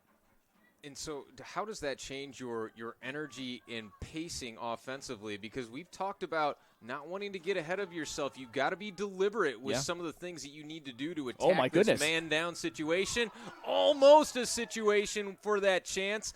And again, the Stars are able to escape it. Just a missed opportunity. I'm not sure what in the world the center back Freeman was doing there. Freeman has added himself into that back line. I was talking about a midfielder playing in the back. That was Brady Freeman right there. He tried to play it back to his goalkeeper and kind of forgot there was still a member of Ehtar right behind him. He is lucky it's not 2-1 Ehtar right now. By the way, again, shout out Mick McLaughlin. He is standing on his head in this second half in a replacement role. And he wouldn't even gotten the nod for the second half should Burke been okay. Yeah, I mean, Beck was tremendous in that first half, and even what little we saw of him here in the second. Usually what you'll see at this level is if there is a replacement goalkeeper, they will usually replace the second half just to get that playing time equalized. However, that was not the case here, minus the first 5 minutes. And then Beck goes down, blink and you miss it. McLaughlin's in the game and basically the deciding factor of it right now. Who steps up for Ehtar? Can Dominic Bartoni be that guy? This one went over the end line for a goal kick. But we've seen Dominic right place, right time, so many different situations. had the open net chance go by the wayside a little bit earlier, but it just feels like he is going to be that guy involved in whatever Ehtar does down the stretch here. Good controlling couple of headers there for the defense / deep midfield of Ehtar. This is a reset and build. You were talking about the speed earlier here for Ehtar. There are very decent times where you can be quick. This is not one of them. Take your time, find the correct passes, like that one down the left side. Hunt gets to it. Centering attempt. Deflected away. Noganga, good foot to get it back to Mosley. Now up the far side. That one squirts through. It will come to McLaughlin. And now he'll pick that one up and try to wind off as much of this clock as he can without delaying the game. That is perfect verbiage from you there, and I'll explain why. Usually a team up 2-1, maybe 3-1 tail end of the game, they want to slow the game down. They want to have their keeper hold the ball, inbounds be a lot slower. That's the same case for a team currently tied. If they escape here with a tie here for the Stars, they're okay. They're not happy, but they're okay. And it's more likely that they'd end in a tie than they would in a win. So they will take the tie over a possible loss any day of the week and just bleed time off this clock. Remember, you're still playing with a man down. There's no reason to get overzealous. Here comes Gibson Hunt. May have run himself into some trouble here, and the Stars. Oh, what a pop. Able to turn it away. What a job to keep that in play. But Perestrello, physicality, able to take it away just beyond Bartoni. Dominic Bartoni just can't quite get that ball and that touch that he wants. However, he could get another opportunity with Ehtar sending it back towards the mixer. That one is cut off, though, and they'll guide it to to McLaughlin. Notably, he did not intend to originally leave that to the keeper. That is the written law, as it is in the laws of the game. It was more of a deflection away from an attacker, and then McLaughlin went, hey, leave it, and I'll take it. Good pressure put on here by Ehtar. Long shot is blocked in front, and it pinballs out for a Stars throw. Speaking of a Stars throw, we'll also see a sub for the Stars as well. Question is, who may they replace? It seems to be Ian Meyer, a name we've said a few times on the more aggressive half of things. And I like this substitution. Meyer's been more of the forward. He has not been all that much of a defending part of this team. And he hasn't been asked to be a defending part of this team. But knowing the juncture of the game, knowing the situation they're in, here is where you just kind of replace him and go more towards the defending prowess, and I will defiantly say prowess of a forward. Oh, McLaughlin coming out for it. He was contacted a little bit there by Anton Mosley, and Mosley may have earned himself a card, maybe not. Nope, he too is given the no more hand signal. Although we're now into the 90th minute.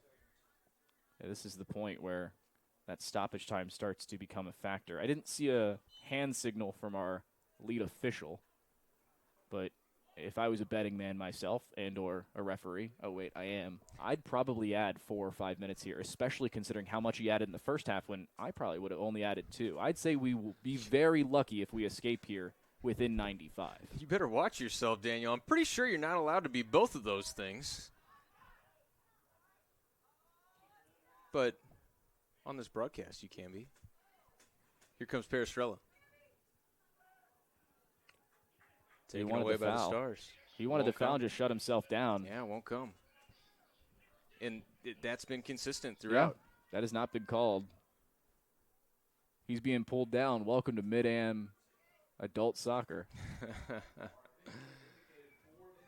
4 minutes of stoppage time. Told you 4 or 5.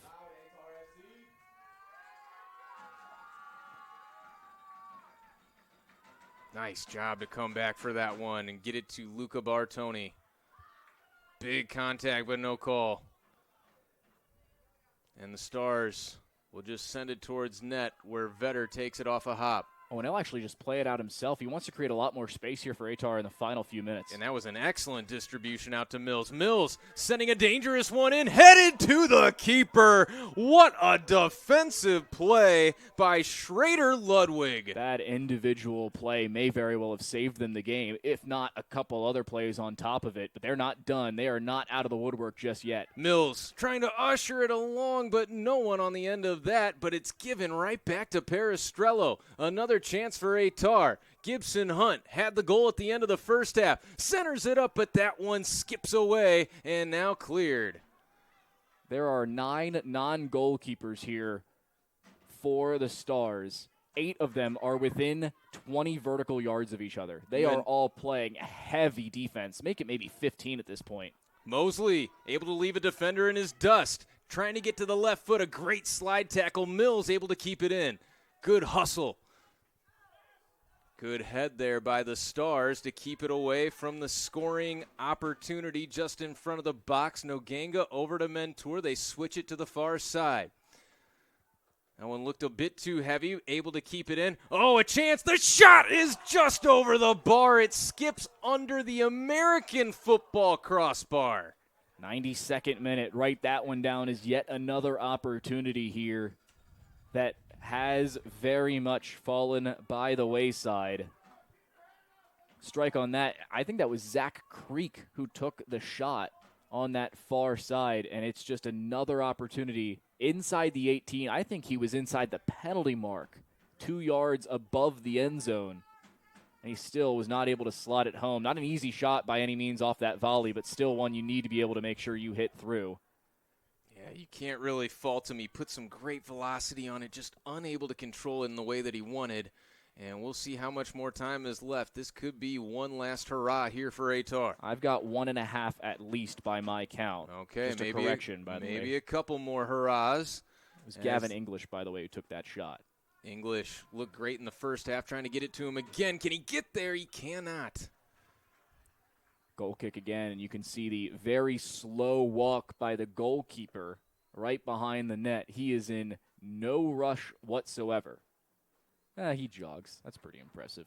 I would have been, my shoe I think is kind of falling off. Remember when that guy just totally jumped on me and kind of caught me in the leg earlier? I'm still feeling it from that. No, McLaughlin is better man than me. Shown some toughness as well in this match.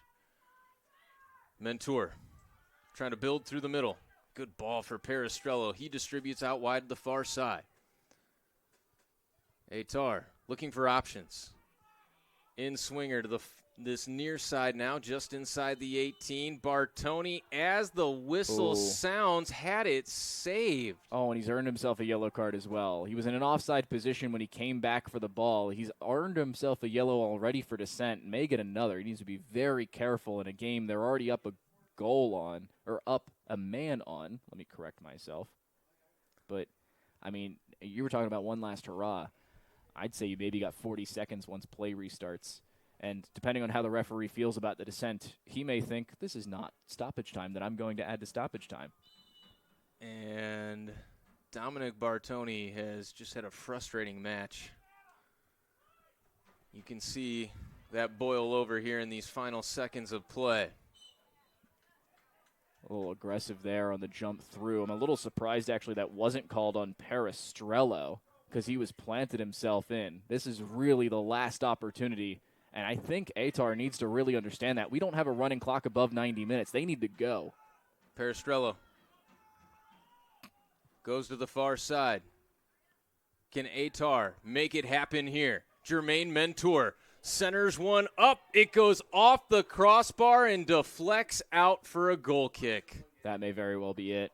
We're well inside the 95th and still counting upwards. This goal kick, I mean, assuming Ehtar doesn't do something productive with it within a few seconds, could very well end things in a very well-deserved Stars 1-1 draw. Ehtar's going to be looking at this. Where are the rest of my 2 points I should have gotten on top? And the St. Louis Stars will be saying, great work. Thank goodness. I mean, they will, on the road, take this point and run if they can come away with it. Look out. Maybe a chance here for the Stars. They've got 3 bodies up forward, but a good job by Nogenga coming back to keep it going. And now the final whistle sounds. A 1-1 tie. A lot of fun, but this one feels like a missed opportunity for Ehtar. It'll feel like a lot of missed opportunities. I mean, you can look back at this game, maybe even this broadcast if you want video proof of it, and you can say this was an opportunity. This is a shot that absolutely should have gone in. But there are 3 defining moments of this game. Number 1, the opening goal for the Stars. That is really the only time period of the first half that went their way, and it was in the first few minutes. That's an amazing goal they should be very proud of to start the game. Ehtar's return at the tail end of the first half, that's a trend setter to start the second. It was a lot more even through the early part of the second half, through the mid part of the second half as well, and then with 15 or so minutes to go, a red card and an all-important one on your center back that you still are able to fight through, that you play staunch defense on, and notably that your replacement goalkeeper, Mick McLaughlin, powers you through. If I'm looking at an individual for this game, Mick McLaughlin's probably got my vote for man of the match, and I'm on the Ehtar broadcast, albeit as a former goalkeeper, but as a man down and a replacement goalkeeper, he's the one that really kept them in it. Yeah, it's hard to argue that with what we saw here tonight, Daniel. When Ehtar goes back and looks at some of this film and reflects on this match, what are some of those adjustments moving forward that they're going to want to see? Number 1, don't force yourself just down to the corner. They have a game plan, albeit it's a game plan they're sticking to. And sometimes it works, sometimes it doesn't. It really depends on, A, the center backs you're facing, or in this case, a missing center back you were only facing for 75 of 90 minutes, and the goalkeeper you're going up against. In this case, they found 2, maybe 1.5 of those really staunch defensive factors that really doesn't allow that build-up from the wings into the middle. I feel like if they play through the middle a lot more, this is as an individual who likes that play style a little bit better, it could work very well for them. They may not like that play style. They may have individuals who despise that play style, who haven't played like that before. That's perfectly fine. If it doesn't work for you, it doesn't work for you. As an individual, I think that is what could help them in the future. But, I mean, it's a coin flip as to whether, A, they even try it, B, it works.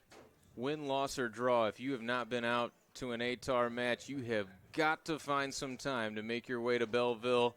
Here at Althoff Catholic, the real party starts now after the match, albeit a disappointing match for Ehtar.